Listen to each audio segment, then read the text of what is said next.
print, and we're now recording. We're so excited to have Laura Grier joining us today.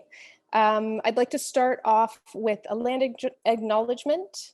Open Studio acknowledges that it is situated on the traditional territories of many nations, including the Mississauga of the Credit First Nation, the Anishinaabe, the Huron-Wendat, and the Haudenosaunee, who are the original owners and custodians of the land on which we live and create.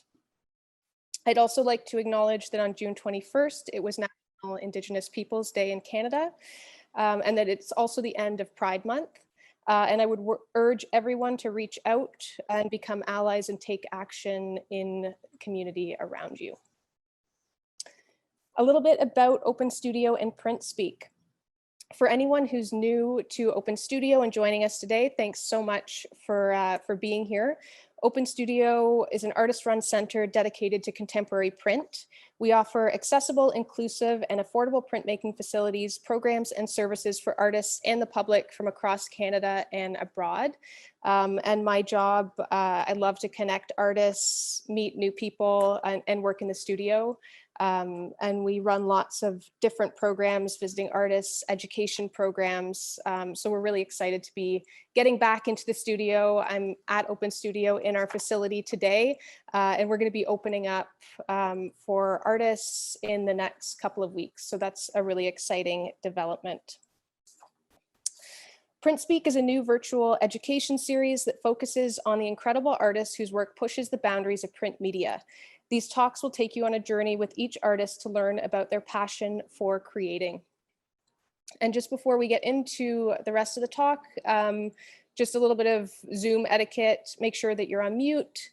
This will be a 30-minute talk. We'll have a 15-minute Q&A at the end. So you can either type your questions for Laura into the chat. You can also raise your hand. In reactions at the bottom of your screen, you can just raise your hand, like you'll be able to see. Oh no, that's a thumbs up. Where is that? It's changed on me. Well, you can do a thumbs up if you want, and we'll get to you that way. Okay. So a bit about Laura. Laura Grier is a Délı First Nations artist and printmaker. So Laura, thank you so much for joining us. Laura's at the top of the screen, and we'll spotlight them very shortly. Laura is a First Nations artist and printmaker born in Somba, Yellowknife, and responding to lived experiences of being an urban displaced Dene woman through print. Grier's work is also inspired by the dynamism of Indigenous art practices and uses printmaking as a tool for resistance, refusal, and inherent Dene spirituality. Today, Laura will be presenting their current creative research into the Northern Dene language and how collaborative Indigenous spirit printmaking methodologies can be tied into future works. Through the use of traditional print mediums, Laura tries to translate these pieces of knowledge into forms of narrative, mark making, and poetry while contemplating the land, language, and lineation. I've admired Laura's work for years, so I'm really, really excited to have Laura here to be able to talk with us and present their current thoughts and practice in print. So welcome, Laura. Over to you. Thank you so much. Thank you for letting me be part of this and being the first person. Woohoo! Yeah, I'm really excited to be here. I am speaking to you in my basement, which has a really cute background because my actual studio is absolutely messy. So I'm going to just switch on to my screen share, which is going to go to my PowerPoint, and we'll go from there.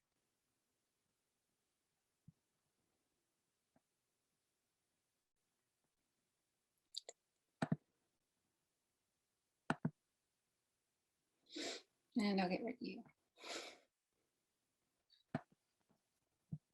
Okay. Hello. Thank you so much for making it out today. It's been a really heavy day, so I kind of want to use this time and space just for me to step away from the world for a minute and talk about something that helps me move forward and helps me try and stay grounded. So as they said, I am Laura Grier. I am Satu Dene. I was adopted at birth in Yellowknife, and I was raised in Alberta. And I'm currently living in Toronto from doing my MFA at OCAD, and I decided to stay here. I will be speaking about most recent work and research on my Indigenous language and how, to me, that it can ignite imagination and expression. It's also a struggle to grasp its complexity, especially as I do this work alone and away from the language speakers of my community. Here we go. That's great. I found this in a grade 4 social studies book called The Way We Are as Dene. And I actually interestingly saw some people post this today. And what Dene means is De means flow, and Ne means Mother Earth, or as well land. And it encompasses an understanding that we as Dene people flow from Mother Earth as we are people of the Creator and creation.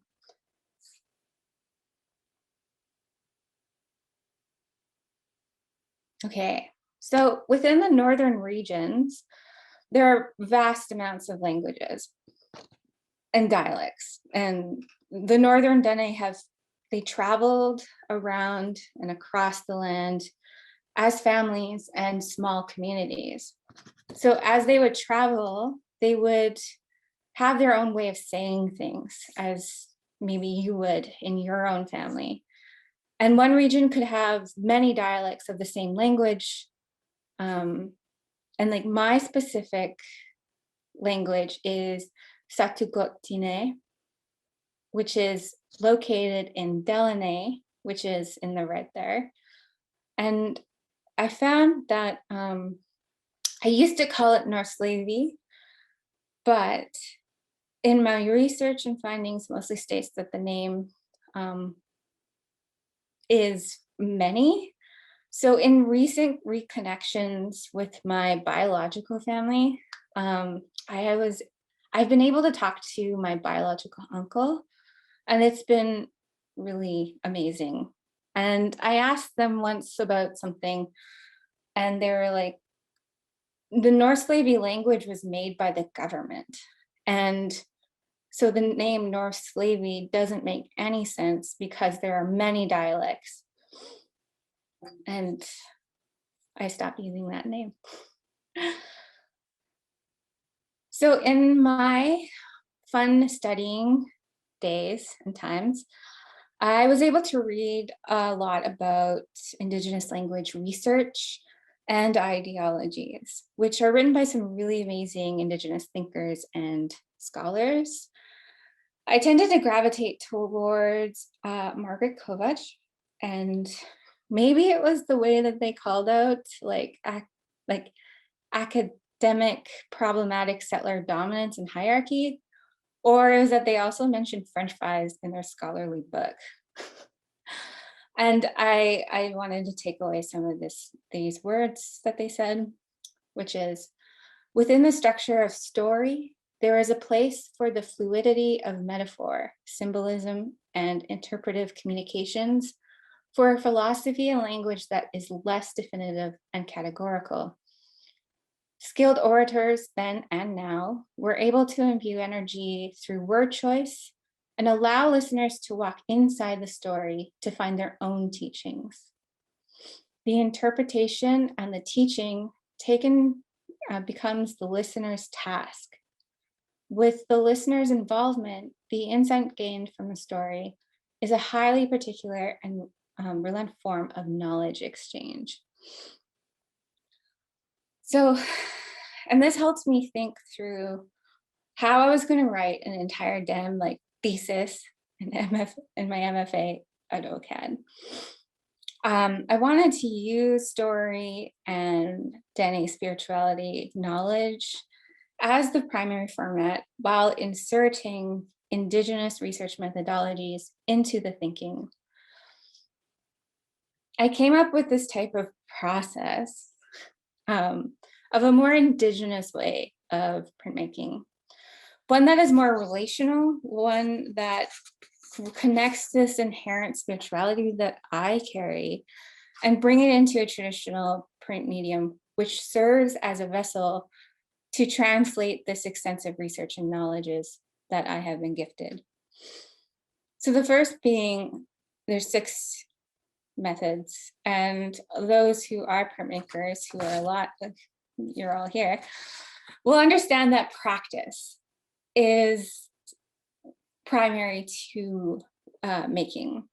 Practice is also an experiential knowledge methodology referenced in many texts. And repetition and labor for me talked more about relationality and ceremony.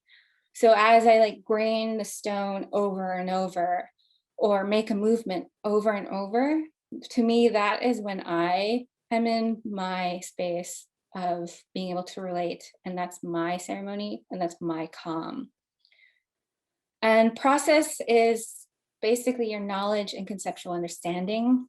So your process is like thinking through your ideas, thinking through how you're going to make it, thinking why.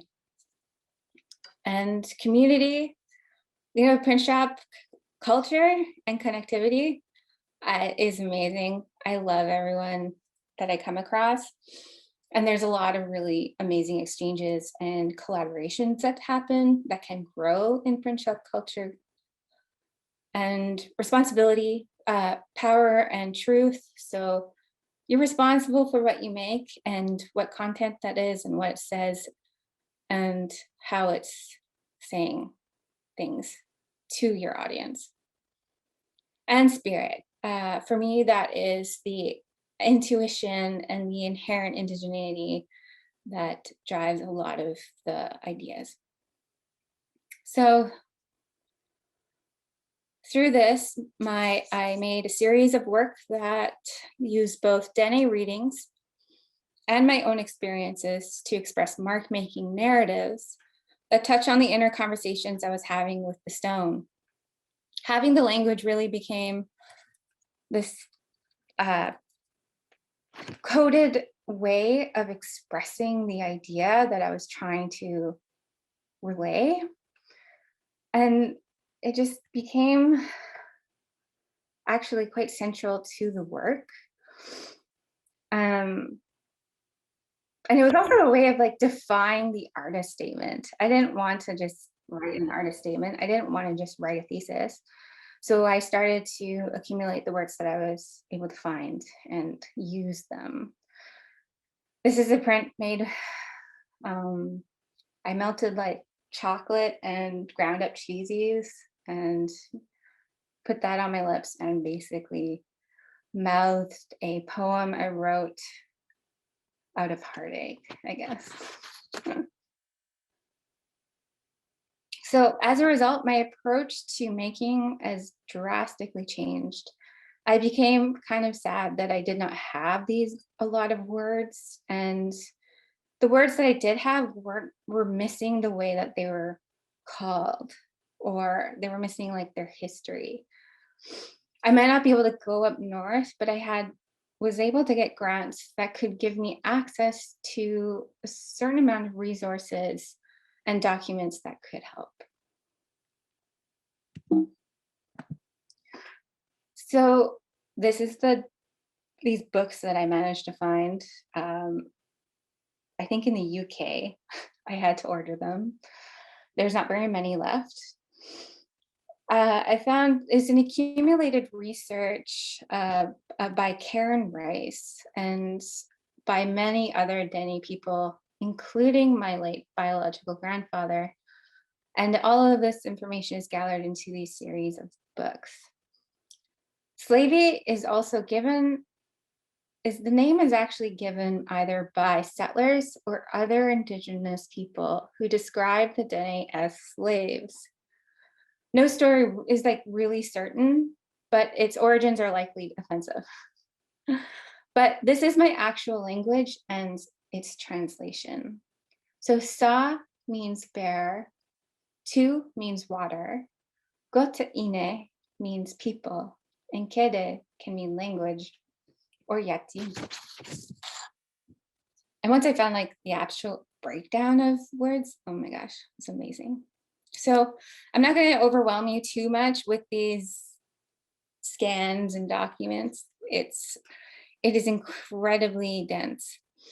And it's full of linguistical terms and methods, obviously.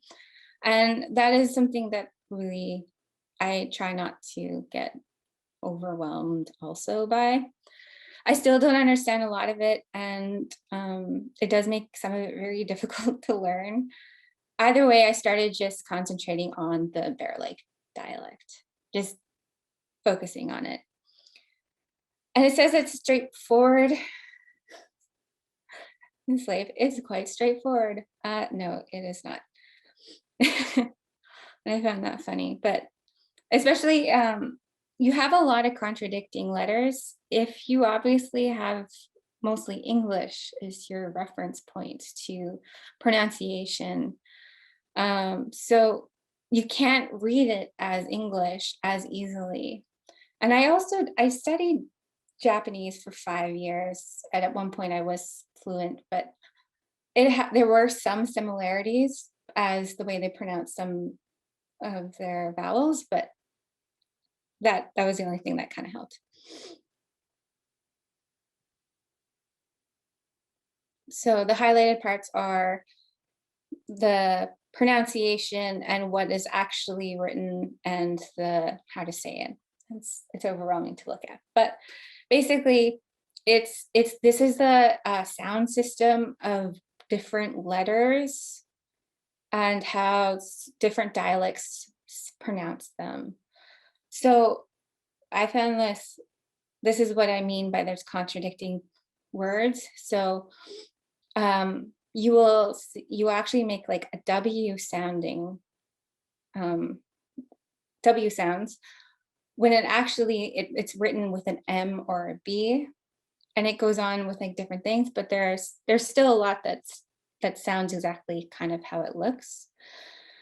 But I found that I was saying in my thesis, I was saying the word stone a lot, and I found that I was totally mispronouncing it, and it was really funny and a shock. But it was like KW upside down E is what a lot of the documentation spelled. And I found that KW is actually pronounced as TS, so it's a ts sound. And I also found that the upside down E, it is not written here, is also can be either a long E sounding word, like, or an E, but is likely sounds like an I. So like E, like here. And that there's many dialects that have different ways of spelling this, and also most likely slightly different ways of saying this. But yeah, and my approach now is just gonna kind of say si.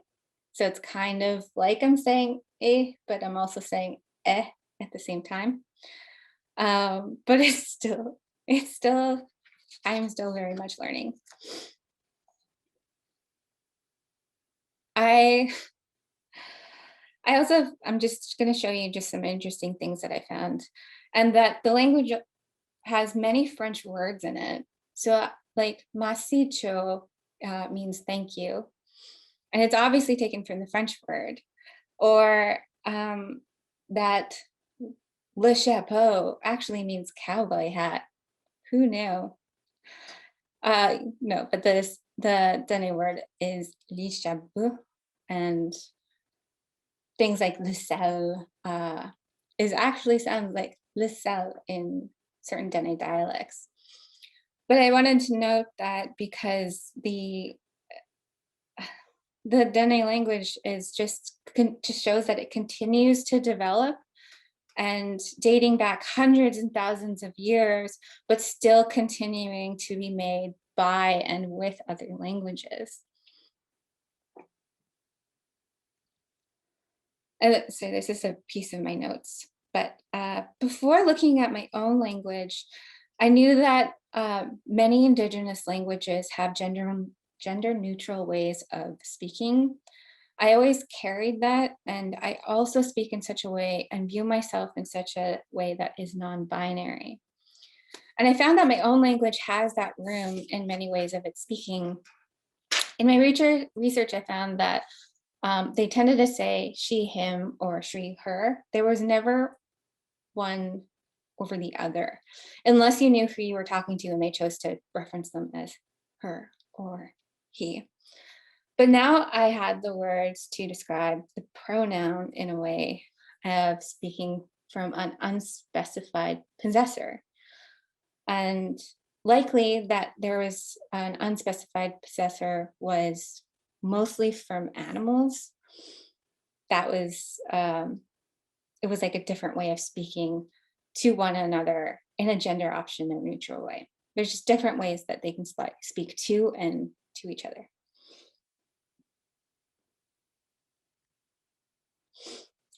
And obviously the biggest thing that I loved love this language is its literal honesty, and there's just so many features that really like speak to me, and you could probably take hours and hours of time to be able to talk about it all, but I can't really do that. They built words based on the things that they knew, right? So they described objects that they didn't know with such words, such as, let's see, onion is actually, the translation is grass smell. Or my favorite, to describe a shrew, they would say that it was a mouse, that chin is pointed. And one of my favorite things as well was this is the word for flabby, and this is the word for bread. So flabby bread is pancakes. And it was just a lot of humor came up with me, which made me like this research was really, really great. This is just a small snapshot of like some of the notes I have been taking. I'm only a book and a half in, and I have a lot more to go, and I'm going to need a lot more books. But just to show you like the things that I note that I feel like that are going to help me, that I need to take away, or things that I like, or things that I think, things that inspire me as I go along with this research. So for now, I'm just going to show you like, these are some of my favorite words that I found. This one was like, mostly I thought about my brother. So ela means boat.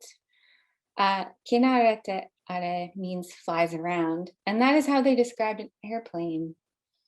Or one of my favorites is bear is burnt, is their word for black bear.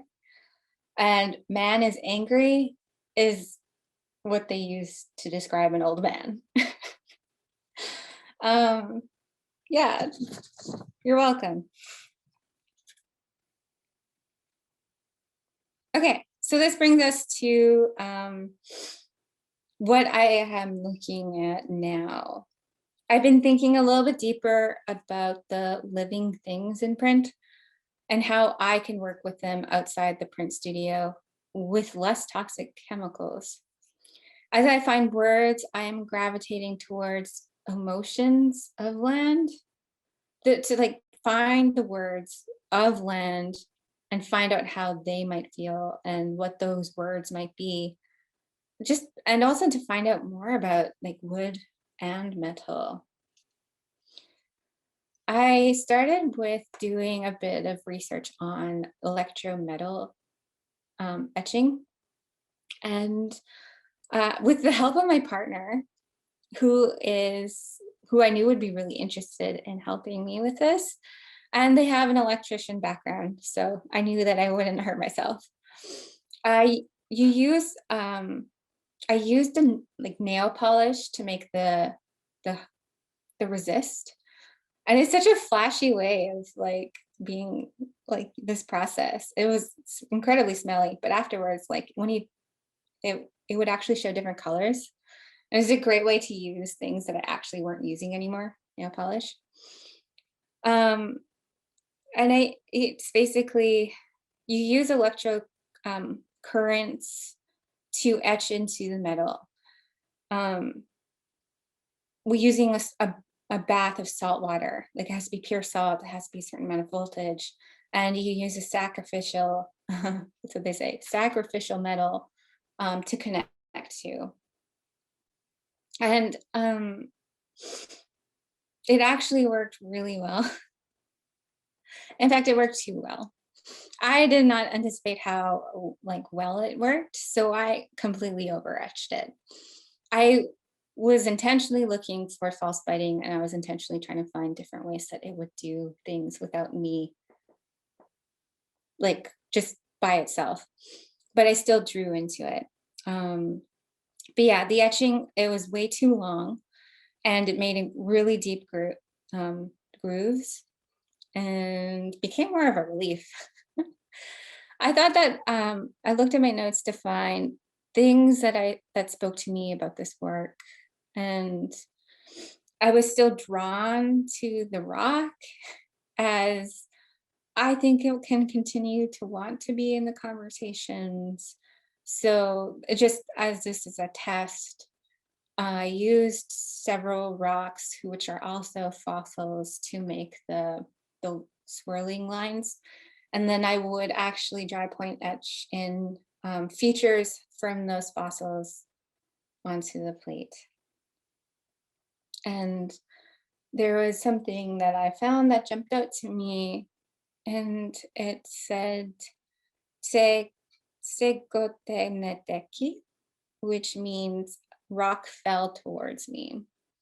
And I think that this is something I'm going to continue thinking about, how Meta wants to work with, who Meta wants to work with, if they want to work with the rock or not. But again, these are first thinkings, and these are the very first tests that came out of this.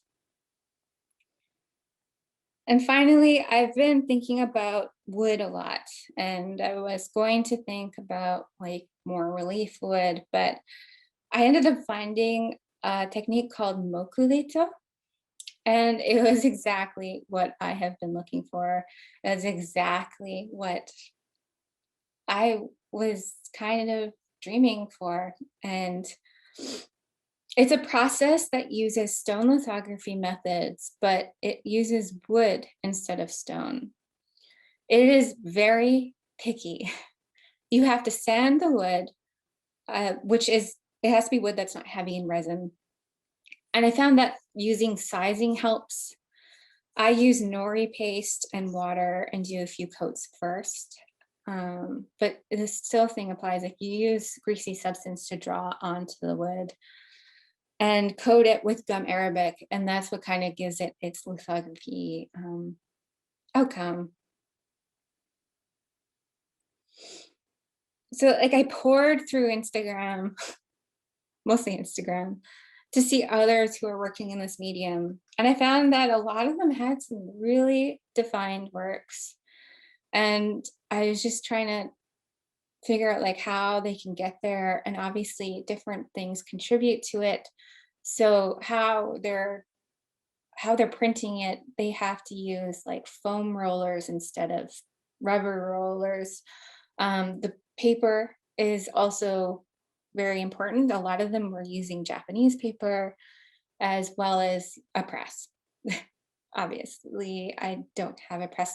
I was testing on wood that was a good inch thick. So I just got a new press, a little tabletop press, but it would not fit that at all.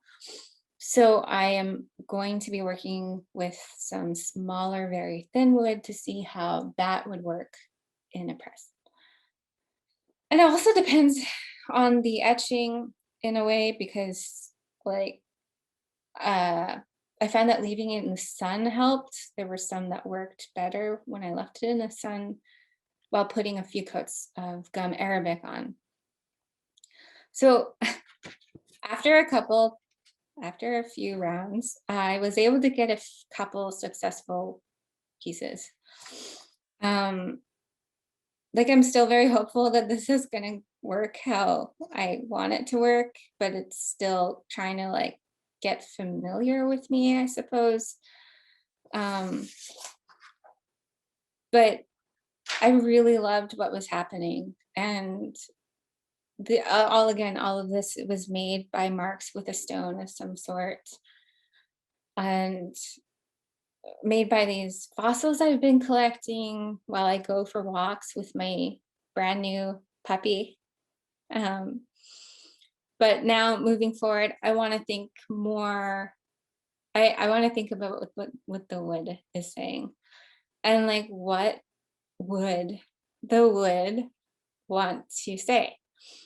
Where were they from? What would they want? Like sometimes I find that they're so dry, right? This type of wood that you find in lumber yards or scrap or like whatever stores. And like, are they thirsty? So like, is this process really helping them? It's just how my mind thinks.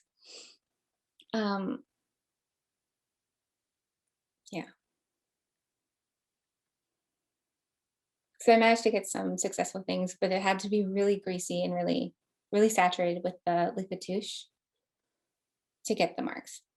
And you can only pull maybe 5, depends, prints. If you're lucky, you can get 5, but most likely you'll get 2 or 3 prints that will be okay. So by no means it's an addition print process, which I like because I don't like doing that. And after doing this work and looking at my notes, I found some words again. Here it says ego natsithliten, which is the little hook mark actually means there's an N after the E sounding name, which also I found interesting. That completely, anyways, adds a word. But it means thing, it about I dreamed. And I have yet to discover what work we can start making with each other, and what can start being dreamt of and actually being made. And it's actually helping me right now because I'm very stuck with some content right now. It's probably from like post grad that I am thinking way too much, and I am not making. I am trying to find this balance of just being able to make versus having really intense conceptual theory, whereas the language is also its own theory. So I don't know. Knowledge is gained from one's own imagination. So we'll see. Maybe that means, I don't know, like I was talking to my biological uncle, and I was asking them if there was a word for care, and they said that there wasn't. There's no word for it. So maybe that means that I can actually start making words myself, as this language allows you to do. And that's is basically all I have to say for now. I have upcoming things that I'm working towards. I have an exhibition at Collision Gallery in Toronto in September with a really great friend of mine, Emma Steen, who's curating it. And that is what I am thinking through for their exhibition, is how this concept of like care and this process can be linked and what kind of work will come from that. And I also have a RBC residency in Oshawa, where I think there'll be an exhibition in December, where I think I will also be working with large scale wood prints. And either that's going to look like, I have no idea what it's going to look like yet, but that's it. Great. Thank you so much. So I guess I'll turn it back to Yeah, great. you. Thank you so much, Laura. That was an amazing talk, and really, really interesting. Just the way you talk about sort of hierarchy of language and print and community. That's really making me think and resonate about studio space and the importance of community. So thank you very much. I will open it up to any questions or comments. If you want to type them, you can unmute yourself, you can raise your hand and just ask away.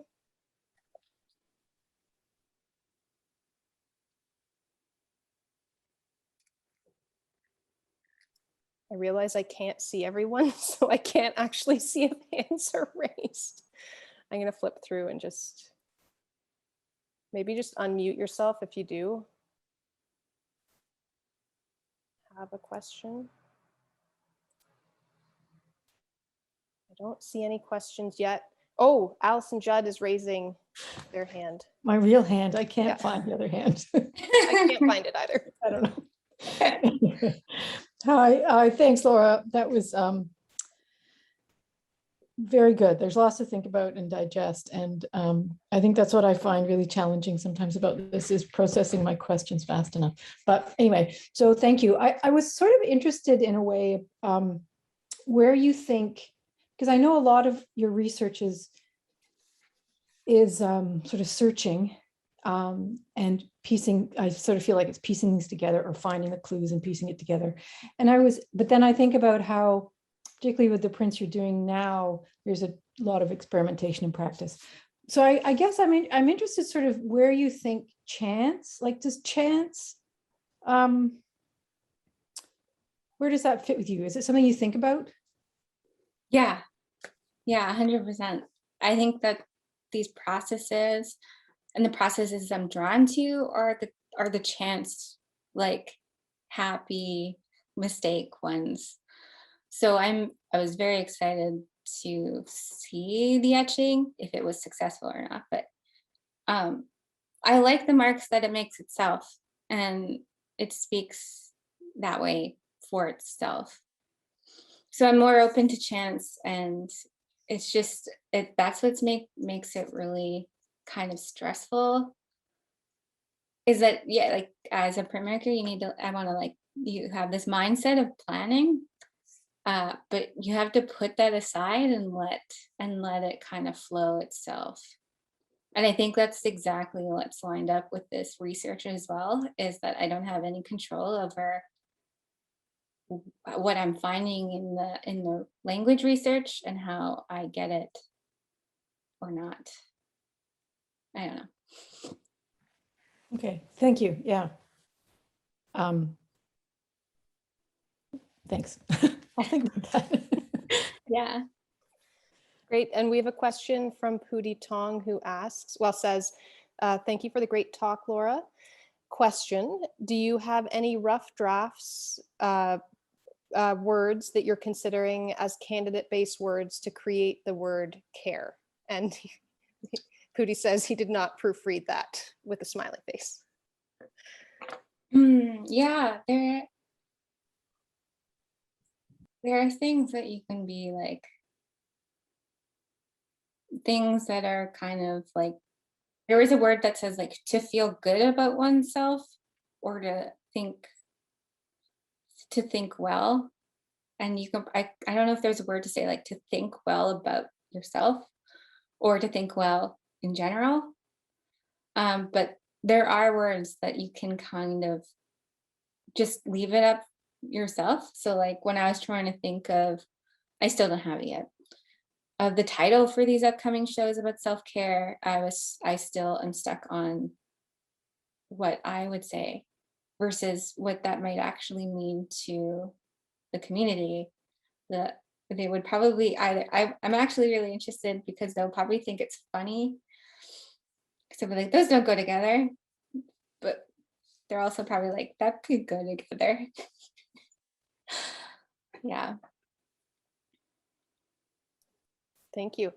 I have a question. Do you have any plans to go back to Somba to do research in the future? Is that something that sort of is going to be part of your practice?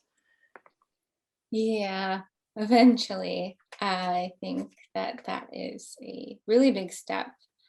I even just contacting my biological family was a really big step this year.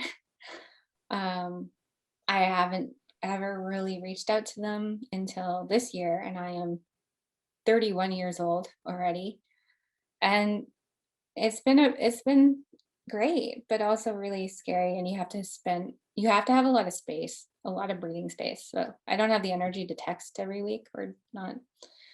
But that is something I want. And that's also, I think, something they want. I think they have mentioned that one day I can go up there. Obviously, these times right now, I can't.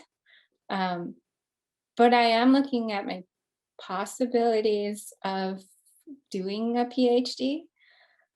I am not sure because do I want to do, oh God, how long have I been in school? I did 2 years at RDC. Was it 3 years in NASCAD and 2 years at OCAD? And then it would be 4 years of a PhD.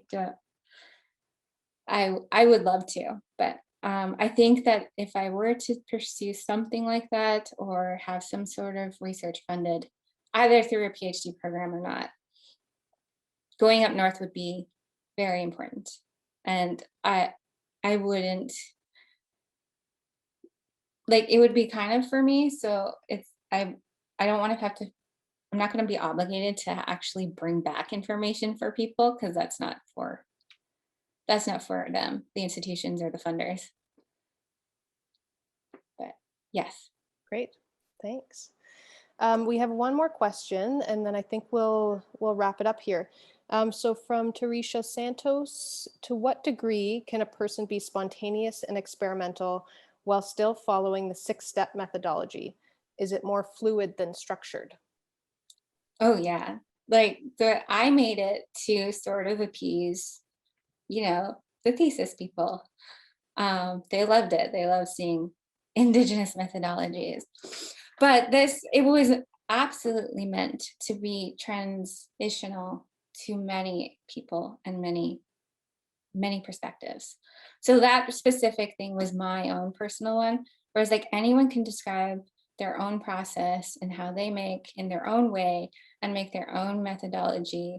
And you don't have to stick to things like experimental knowledge. You can put in something like letting go and chance, because like I'm the most excited about works and that are made situationally. So I was seeing people who tie etching plates to their feet and they walk around.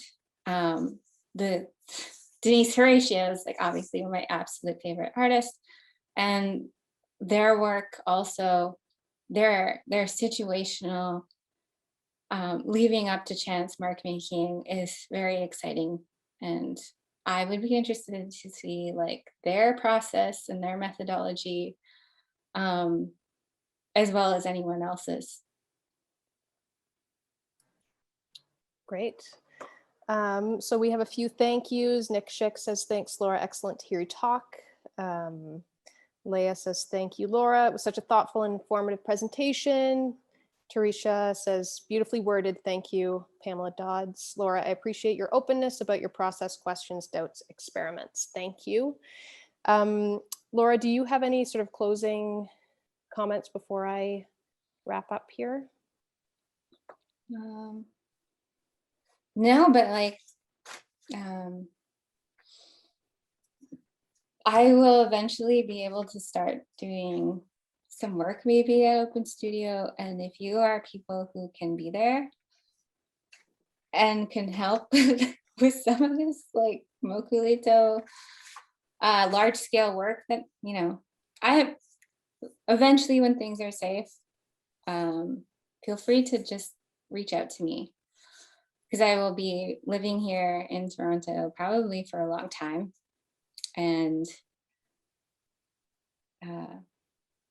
I'm excited to talk to anyone about what they're thinking through as well. Great, thanks. I look forward to sharing the studio with you, hopefully soon when we open up.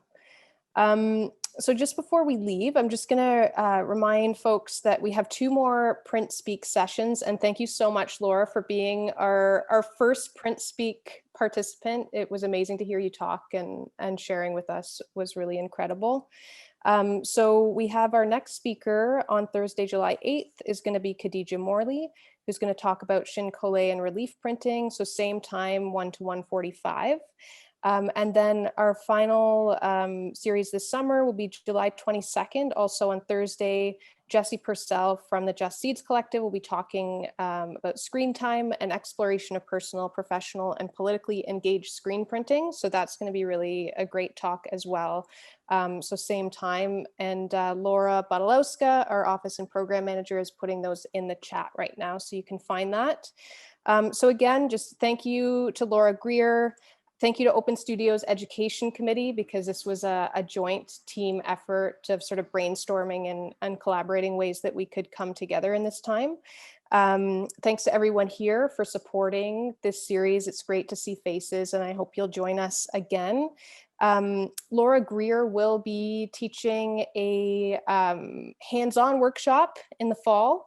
Laura's going to teach an intro to etching class, and hopefully some other workshops as we start to open, maybe some Moku litho once it gets rolling. So we're really excited about that. And our education will be up very shortly, so check that out. And Laura Badalowska is putting that in the chat as well. Thank you to Laura Badalowska, who's behind the scenes doing all of the tech and working to make these things happen. It really is a team effort. And we look forward to seeing you at the next print session. If you do want to donate, all of the funds go back to paying artists for these events. So you can find that also in the chat. There's a donation page through Canada Helps. You can get a tax receipt for that as well. So everything means a lot because we get to support more artists. So thank you. And if you have any questions about the studio or getting into Open Studio, you can email me at anna@openstudio.ca, and I'll be really looking forward to welcoming everyone back in a couple of weeks. So I hope everyone's well, and yeah, enjoy the sun, and we'll see you soon. Thanks, everyone. Thank you. Bye. Bye.